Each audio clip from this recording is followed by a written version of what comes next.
I'm the best fighter in the world, and truthfully speaking, they could say whatever they want, but it's gonna come down to a day, and it's gonna be a day where um, everything's gonna have to be proven, and everybody has to have. Gervonta Davis versus Shakur Stevenson is finalized for November, unifying the lightweight world title in Las Vegas on November 23rd. I don't know why you left after the second spawn. I don't know what was going on at the time. I don't know. Come on, man. I don't want to tell you nothing for. I'm not gonna put it out while you left, but you remember. Why you think I left? It came out your mouth. Let me hear this, man. I want to hear It came out your mouth, Shakur. You gonna deny that shit. What I say? You don't remember saying, yo, I gotta leave my tooth up in the back. I gotta go get this fixed. This nigga's lying. Oh my God. This nigga is lying. You gotta stop that shit. Hey, You have to leave. Hey, You have to leave, Shakur. on my daughter, that nigga ain't my tooth. You said I gotta go shit fix. You Nigga, do you remember the sparring session? Yeah, that was the last one. Do you remember how the sparring session went? We were responsible, but you couldn't. Shakur Stevenson has been calling out Gervonta Davis for months, expressing his desire for a high profile, but despite these challenges, the fight seemed elusive until recently. Stevenson, who was previously signed with Top Rank, struggled to secure significant matchups, a situation he and Eddie Hearn attributed to poor promotion efforts by his former promoter Bob Arum. Eddie Hearn, a prominent promoter in the boxing world, hinted that this lack of effective promotion might have hindered Stevenson's career. Now that Stevenson is a free agent, having parted ways with Top Rank after his last fight with Artem Harutyunyan, he is widely regarded as one of the most hyped boxers in the sport. He noted that Stevenson recently drew the largest audience on ESPN in 2024, demonstrating his growing popularity. Hearn believes that with the right promotion, Stevenson can achieve even greater success and recognition in the sport. Promoting him over the last 12 months. I don't even have a contract with him because I answer questions from you guys and I say the same thing all the time. I think he's a pound for pound great fighter. I think he's one of the best fighters in the sport. You know, he had a good crowd in Newark. He just drew the biggest audience on ESPN of 2024, and people still like to criticise. He's not Arturo Gatti. He's not going to go in there with his chin in the air and give you a war every time. Looking into the promotional challenges, it is high time that Shakur needs big names against him in the ring. Hearn stressed the importance of promotional collaborations in ensuring that top fighters like Stevenson get the opportunities they need. He highlighted that the potential bout between Gervonta "Tank" Davis and Stevenson is particularly risky for Davis, noting that the fight's fruition largely depends on Davis's camp and PBC's willingness to proceed. Hearn said, "I do not want Shakur to not get those fights and those opportunities just because of some kind of promotional dispute or ego, but people are working together more now. It really will come down to Tank and PBC if they want the Shakur-Stevenson fight, because that is a very, very, very risky fight for Tank, and he has to come through Lomachenko first." The fight promises to be a clash of styles, with Stevenson's technical prowess pitted against Davis's combination of boxing skill and knockout power. Shakur is currently ruling the boxing world, but Tank is no less of a pound for pound the best.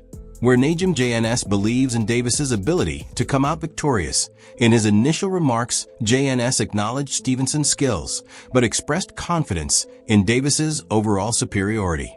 He stated Tank is going to be Tank. "I think Tank is going to come out victorious, and Shakur is a great fighter himself, but I just do not see him beating Tank." The multifaceted nature of Davis's fighting style and the potential for an intriguing matchup with Stevenson called it one of the most talked about potential fights in boxing today. JNS further elaborated on the aspects of Davis's boxing abilities that often go unnoticed. He pointed out that many fans and analysts focus primarily on Davis's punching power, overlooking his boxing skills. JNS believes that an opponent like Stevenson could bring out the best in Davis, showcasing his full range of talents. Like Tank, see, people like they don't know that Tank can box if he want to, but I feel like nobody brought that out of him, and I feel like as each fight get on, somebody's gonna keep, like a Shakur Stevenson might bring that out of him. Like, he's a boxer, but he's a puncher. Any shot that he can land on Shakur can put Shakur out. So it could be an early night, but I know. I'm waiting for that fight. I can't wait. After his recent fight against Artem Harutyunyan on July 16, Shakur Stevenson faced significant backlash from fans and critics alike despite securing a unanimous decision victory. The crowd at the Prudential Center in Newark, New Jersey booed Stevenson and even walked out before the final bell. The criticism centered around Stevenson's defensive fighting style, which many perceived as overly cautious and lacking aggression. Stevenson implied that his opponent's unwillingness to engage fully prevented him from showcasing his true abilities and delivering a more thrilling performance. Stevenson, who has been known for his technical prowess and defensive skills, was criticized for not engaging enough and for avoiding risks in the ring. This approach led to a lackluster performance that failed to excite the fans. After the fight, Stevenson defended his strategy by stating that his opponent's unwillingness to engage made it difficult to produce an exciting fight. He argued that Hart Union was not a good dancing partner and did not bring the necessary aggression to make the bout more thrilling. Shakur reacted to it saying, I appreciate the fans that really pay attention and really understand the sport of boxing. The ones that don't, same way they say, I say fuck them. So, like I said, I appreciate the ones that come out and support and understand the art of boxing is hit and don't get hit. So I appreciate them fans, and they understand too that my last fight wasn't every night. I don't do that every night. I had nights where I crowd please, I beat people up, I stay in the pocket. I'm one of the best pocket fighters in boxing. So this is the fight that promises to be one of the most anticipated events in recent memory. The narrative is gaining momentum, especially with significant figures like Kenny Ellis Davis's co-trainer weighing in on the possibilities. Kenny Ellis recently expressed his confidence in the fight happening, highlighting Stevenson's eagerness to step into the ring with Davis, now that he is no longer under the promotional constraints of Top Rank. Ellis remarked Shakur said he would like that fight in November with Tank, so let's see how bad he wants it now. He's not with Bob Arum anymore, so let's see. The only thing that can stop that fight is fear. Huge chance the fight happens, we will see. Clues are coming from Eddie Hearn's side too. Eddie Hearn has also reiterated his interest in facilitating the Davis versus Stevenson fight. He has been vocal about signing Stevenson and leveraging the current promotional landscape to make the fight happen. Hearn's comments highlight the opportunistic timing and the removal of previous barriers that might have prevented such a high-stakes encounter. He stated, I would not be surprised to see Tank versus Shakur, because situations and circumstances are everything. Tank has got all his eggs in the basket for a Vasily Lomachenko fight. And then, if that falls through, you are left holding your hat at that point going, who am I going to fight? Shakur is a free agent. He is ready to do a deal. Timing is everything. With Stevenson now a free agent and eager to prove himself, and Davis looking for a formidable opponent, the stage is set for a thrilling contest. The removal of promotional barriers and the fighters' mutual interest in the bout suggests that fans may soon witness one of the most significant fights in recent boxing history. Eddie Hearn has been very transparent about his conversations with Shakur Stevenson and his ambitions to work with the young fighter. During a recent discussion, Hearn outlined the nature of their talks and his commitment to delivering high-quality fights for Stevenson. He said the conversation was, I would love to sign you, but I need to deliver the right fights for you. And if I cannot deliver those fights for you, maybe I am not the guy to be with. I think we all agree that with the right fights, I am the right guy for the job, but I have got to deliver the right fights. I would love to work with Shakur, but it has got to be right for him, and it has got to be right for us as well. But on my part, one would love to be Shakur's promoter, because I think he is a great fighter. On the other hand, IFL TV has announced the date and month for the most hyped and most anticipated fight of the year. Gervonta Davis's coach Kenny Ellis recently revealed that Shakur Stevenson has expressed a strong desire to face Davis in November. Ellis confirmed that they are committed to making the fight happen for Stevenson within that time frame. However, Ellis also mentioned a notable detail from their discussions. No one from Stevenson's team was willing to bet $1 million that Shakur would go 12 rounds in the fight. This reluctance suggests a lack of confidence in Stevenson's ability to deliver a decisive knockout against Davis, highlighting the formidable challenge that lies ahead. He said I want Tank in November. He said, wow. I like that. Kenny and Shakur talked the other day. It won't go 12 rounds. Talk to me. I like this.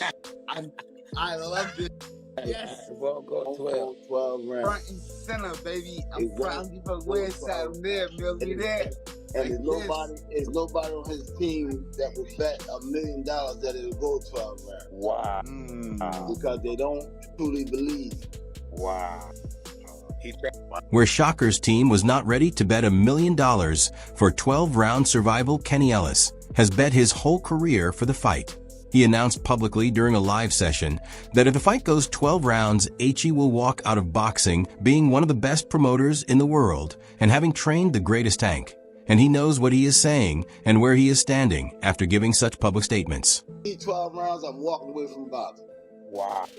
The game is not we're going to win the fight.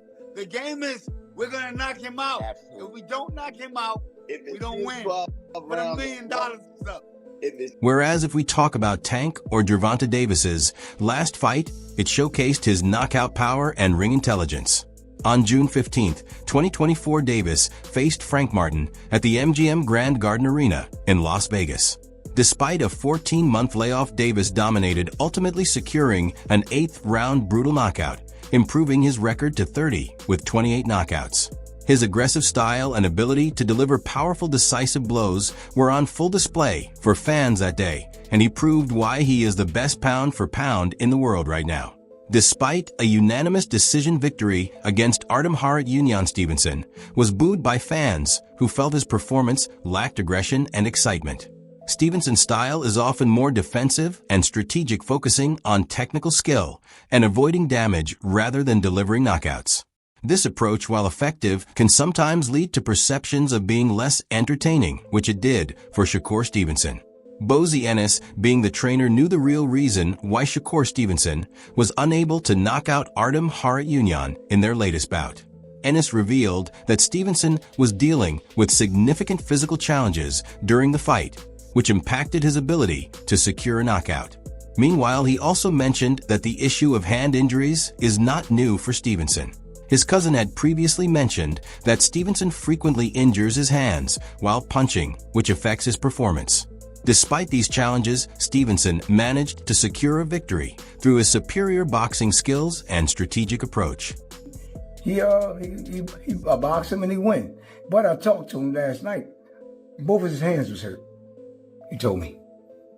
He said both of his hands was hurt. I mean, and that wasn't the first time, you know what I mean? They said, and I talked to his cousin, even before, he was telling me something about his hands. He always hurting his hands when he punching.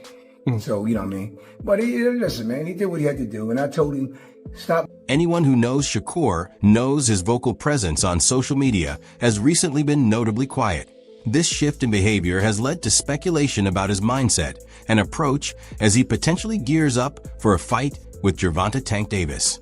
Greg Hackett weighed in on the situation when asked whether this silence is a sign of Stevenson ducking Davis or simply a strategic move. Hackett suggested it might be signs of that fight getting made. Also, though, Shakur might be taking advice from the people and planning on keeping quiet about this fight because, I said a lot of things in the past and didn't keep my word. According to him, Stevenson's silence might be a calculated decision to focus on training and preparation, ensuring he is fully ready for what promises to be an intense and highly anticipated matchup against Davis. He talked about Stevenson's shift in strategy and said, but he said enough about Tank, and we know enough about him and Tank that we know this is going to be a great fight if they fight. Shakur might be taking the stance of a monk this fight. I hope that is what he is doing because I know if he does that, we are going to get a better fight.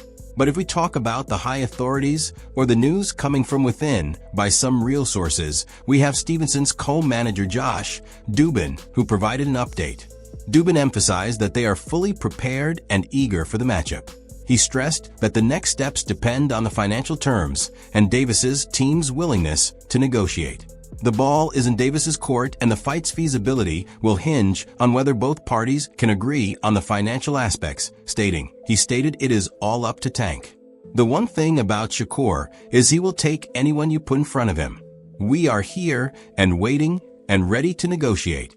We will know how realistic it is by how financially viable they make it for Shakur. We have our phone lines open, ready for a call, and they have our numbers. It is a fight Shakur really wants. He has been begging for it for a long time. The boxing community now awaits to see if both sides can make the necessary sacrifices and reach a compromise in the coming months, paving the way for what promises to be a highly exciting and competitive bout. A statement came from Sean Porter last year, who is an elite boxer himself and a renowned analyst now. He stated that Stevenson and Tank Davis is the best fight in boxing to be made. I think it happens next year. That statement is now surfaced on the internet after the talks about the fight are ignited. The claims are that the statement is going to be true, leading to fans getting the best fight of the year. Chris Algieri talked about the fight under the influence of the same statement and analyzed the style of both the fighters. He was concerned about the style and how the two defending powers with high punching power would land in the ring and will create history. And it's very interesting because we have a guy who's so good and so offensive and so destructive. And then we have another guy who's so defensive and so hard to hit and such a good judge of distance. It's a very, very interesting weight class, 135, which is exactly why we're talking. Here it looks like Derek Jackson has chosen his side for the fight that is probably set to happen in November this year. Derek has been with Tank when he was younger, and he praised Tank's consistent performance and talent, reflecting on his development from a young prospect to a top-tier fighter. He remarked Tank is a great performer. He is a great fighter. I remember Tank when he was younger, man, so he is getting what he deserves, and he is where he is supposed to be right now. Davis's rise in boxing has been marked by his impressive knockout power and ability to perform under pressure, attributes that have earned him a loyal fan base and critical acclaim. This praise from Jackson adds to the recognition of Davis as one of the leading fighters in the sport today. Jackson also shared his admiration for Stevenson, having watched him spar at top rank several times and recognizing his skills. However, he highlighted a key distinction between the two fighters, saying, Like Shakur, I watched him here top rank spar several times, and he's great at what he does as well. However, I just believe Tank is just different. I like Shakur. I watched him here at top rank spars several times, and he is great at what he does as well. However, I just believe Tank is just different special. I don't care, but that might be what's best for him, to be honest with you, based on who he was up against in that type of fight. It wasn't an easy win for him. If he were to win, he would have had to pull that. Similarly, Darius KO, also known as AKA Yo, talked about the fight and called Shakur's strength as a pure boxer, particularly his ability to move effectively as a southpaw, which often makes him hard to beat. However, he also pointed out several challenges Stevenson would face against Davis. KO emphasized that Stevenson's usual strategy of winning on points by staying on his back foot and using his southpaw stance to set distance might not work against Davis. KO explained, saying,